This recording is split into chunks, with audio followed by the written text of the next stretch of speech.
ఒక కస్టమర్ 10 చీరలు ఇచ్చి బ్లౌజులు కుట్టమన్నారు. అవన్నీ కుట్టేసి ఇప్పుడైతే బిల్ వేసుకుంటున్నాను. కొన్నింటికి సింపుల్ నెక్, కొన్నింటికి కొంచెం డిఫరెంట్ నెక్ షేపు, 2 బ్లౌజులకి పైపింగ్ కూడా వేశాను. సారీ ఫాల్స్ లైనింగ్స్ అన్నీ కూడా నేనే తెచ్చి వేశాను. అందుకే ఒక్క బ్లౌజ్కి చేసిన వర్క్ని బట్టి రేట్ అయితే వేసుకుంటున్నాను.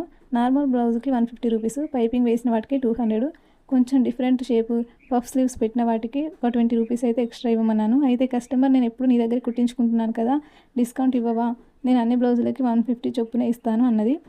అదేంటో మన దగ్గరే రెగ్యులర్గా కుట్టించుకునే కస్టమర్ అడిగితే కాదనలేకపోయాను.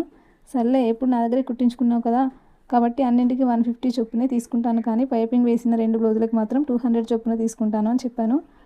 వాటికి కూడా 180 ఇస్తా అని చెప్పింది. నేను అస్సలు ఒప్పుకోలేదు. ఒక్కో బ్లౌజ్ వెనుక ఎంత టైం, ఎంత ఓపిక, ఎంత శ్రమ ఉంటుందో మనకి మాత్రమే తెలుసు.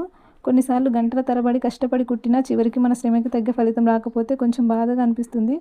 అయినా కస్టమర్ బ్లౌజ్ వేసుకొని చాలా బాగా కుట్టారు అని ఒక్క మాట అంటే ఆ ఒక్క మాటే మన కష్టాన్ని మర్చిపోయేలా చేస్తుంది.